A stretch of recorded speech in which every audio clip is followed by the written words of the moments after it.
Hello everyone पुनर एटा mini ब्लगले आपनालोक सकलोके स्वागतम जनाइछु। আজি হৈছে দেওবাৰ ভাবিলো দেওবাৰ বুলি মিনি ব্লগ এটাকে বনোৱা যাও হেইহেতে আৰম্ভ কৰি দিলো। আজি আকৌ ৰাতিপাতে মাছও আহিলে দেউতাই মাছ ললে আৰু মই ধুই পখালি ভালদৰে ফ্ৰিজত এতিয়া ৰাখি দিলো। মাছ ললে কিন্তু শাক পাচলি একোৱে নাছিলে ঘৰত মাছৰ লগত খাবলৈ একো নাই সেইকাৰণে মই কাপোৰযোৰ চেঞ্জ কৰি বজাৰলৈ বুলি ওলালো। ছোৱালীকো লগ ধৰিছো তাই আকৌ নাযায় বুলি ইমান ৰ'দ দিছে বোলে যাওঁ মই আকৌ তাইকো লৈ যাওঁ বুলি ভাবিছো অকণমান ভাল লাগিব ওলাই গ'লে বজাৰখন দেখিব মানুহ দুনো দেখিব অকণমান মনটো ভাল লাগিব তেনেকৈ আৰু তাইক জোৰ কৰি লৈ আহিলো আৰু আহি আমি এয়া বজাৰ পাই গ'লোহি। ইমান ৰ'দ নহয় স্কুটিত আহিলো একদম মানে প্ৰথমতে আহি পিনে চাহত ৰৈ লৈছো ইমানেই ৰ'দ দিছে। বলকচোন বাৰু কি কিনো ওলাইছে চাই লওঁ।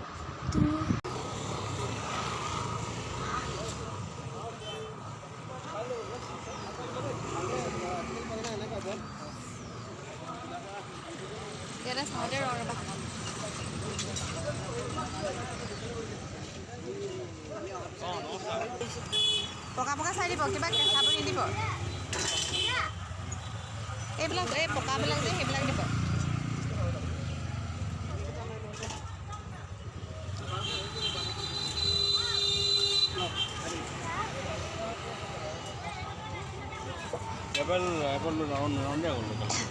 জিকা জহাবুল জহাবুল আছে আছে দিয়ক কেনেকৈ জহাবুল 60 টকা 60 টকা 1 কেজি লৈ দিব অকণ বেছিকৈ দি দিম মানে বেছিকৈ।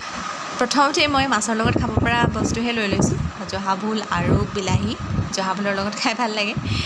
আৰু এইখন দেওবৰীয়া বজাৰ হয় আমাৰ একেবাৰে মানে ওচৰতে হয় ঘৰৰ ওচৰতে খোজকাঢ়ি গ'লে 5 মিনিটমান সময় লাগে আৰু বৰ বেছি নালাগে আৰু বহুত দীঘলীয়াকৈ মানে বহে এইখন বজাৰ। আমি ইমান ৰ'দ দিছে মানে সেইফালে নগ'লোগৈ আমি মুখৰ আগৰখনতে গোটেই বস্তু ভাল বস্তু পালোঁ তাতে সোমাই দিলোঁ আৰু সেইখনৰ পৰাই গোটেইখিনি লৈ পিনে আহি ঘৰ পালোহি।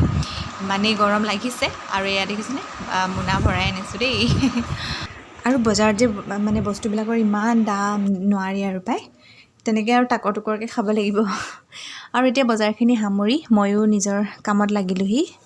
এইফালে বোলো প্ৰথমতে মাছকেইডোখৰ ফ্ৰাই কৰি লওঁচোন সেই এতিয়া ফ্ৰাই কৰি আছোঁ আৰু এইফালে ছোৱালী ৰৈ আছে দেখিছেনে ভিডিঅ' কৰি থকা দেখি মানে তাইৰ পাৰ্চেল এটা আহিছে তাই দেখাবলৈকে ৰখি আছে।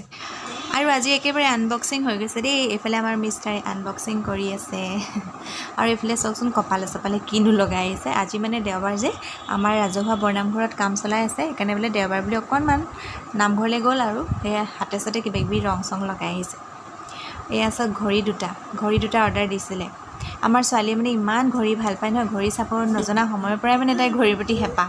এতিয়া বাৰু ঘড়ী চাব জানে কিমানটা আনিলে কিমান ভাঙিলে মানে ঠিকেনা নাই আৰু ঘড়ীকেইটা কিবা এটা মৰম লাগিছে। আৰু এতিয়া ময়ো মোৰ নিজৰ আধৰুৱা কামত লাগিলোহি মানে পাকঘৰত সেইফালে ভোল ভাজি আছোঁ। আজি মানে মাছটো ভোলৰ লগতে বনাম আৰু খাই ভাল লাগে। আৰু এতিয়া এয়া ইমান গৰম দেখিছেনে মই ঘামি জুমি পাকঘৰত সোমাই আছোঁ। ভাত পানী মোৰ পূৰা ৰেডি হৈ গ'ল আৰু এতিয়া বোলো চাটনি এখন বনাওঁ। ঘৰৰে পদুনা আছিলে তাকে ছিঙি আনিলোগৈ আৰু তেতেলীৰ সৈতে বোলো একদম টেঙা কৰি খাওঁ যিহেতু গৰম পৰিছে আজি বহুত সেইকাৰণে চাটনি এখন ধুনীয়াকৈ বনালোঁ আৰু এইফালে মোৰ ভাত পূৰা ৰেডি কৰি বাঢ়ি মেলি আনিলোঁ। আমি আকৌ এয়া মাছে খাম। আমাৰ ছোৱালীয়ে কিহে খাইছে দেখিছেনে বুট লৈছে আলু পিটিকা আৰু চাটনি আৰু অকণমান আচাৰ লৈছে তাই দেই।